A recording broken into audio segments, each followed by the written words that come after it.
Halo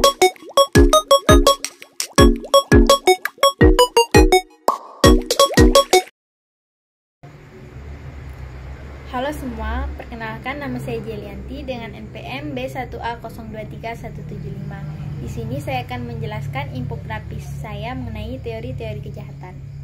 Yang pertama, kita harus tahu dulu apa itu kejahatan. Kejahatan adalah perbuatan atau tindakan manusia yang bertentangan dengan hukum, norma, atau nilai yang berlaku dalam masyarakat, dan biasanya menimbulkan kerugian bagi individu atau masyarakat luas. Secara yuridis, kejahatan adalah perbuatan yang melanggar hukum, pidana, atau undang-undang yang berlaku, sehingga terdapat pelakunya dapat dikenakan sanksi pidana oleh negara.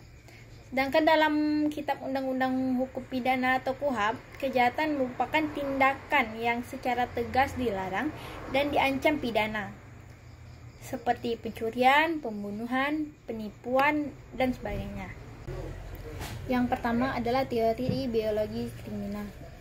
Teori ini beranggapan bahwa perilaku kriminal dipengaruhi oleh faktor-faktor biologis yang melekat pada individu, seperti genetika, struktur otak, dan ciri khas tertentu yang diwariskan.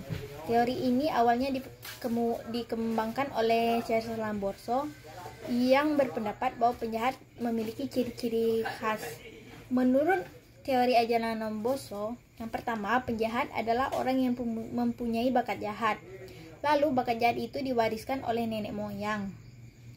Selanjutnya, bakat jahat itu dapat dilihat dari ciri-ciri biologis tertentu, seperti kelainan pada tengkorak dan otak, mukanya yang tidak simetris, tulang rahang yang lebar, tulang dahi yang melengkung ke depan, bibir tebal hingga pesek, rambut dan janggutnya jarang, suka bertato, dan perasaan yang kurang peka.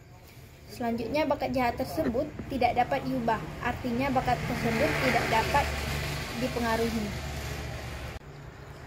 Yang kedua adalah teori psikologis kriminal. Teori ini beranggapan bahwa perilaku kriminal dipahami sebagai hasil dari proses psikologis individu yang meliputi kepribadian, proses kognitif, dan faktor emosional. Ada beberapa faktor yang menjadi penyebab. Yang pertama adalah psikosis, yaitu kelainan jiwa yang disertai dengan disintegrasi kepribadian dan gangguan kontak dengan kenyataan. Dibedakan menjadi dua. Yang pertama adalah psikosis organis dan psikosis fungsional. B. Neurosis, yaitu penyakit syaraf yang berhubungan dengan fungsinya, tanpa ada kerusakan organ pada bagian-bagian susunan syaraf. C.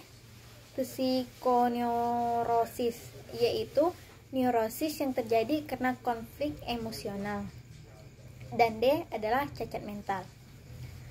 Cacat mental yaitu kurangnya integritas kecerdasan pada seseorang.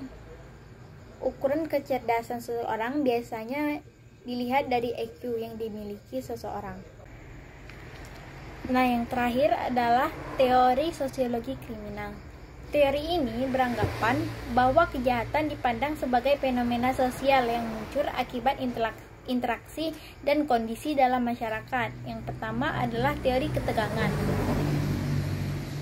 Teori ketegangan adalah orang yang melakukan kejahatan karena adanya kesengajaan antara tujuan sosial, misalnya orang kaya atau orang yang sukses, dan cara yang tersedia secara sah.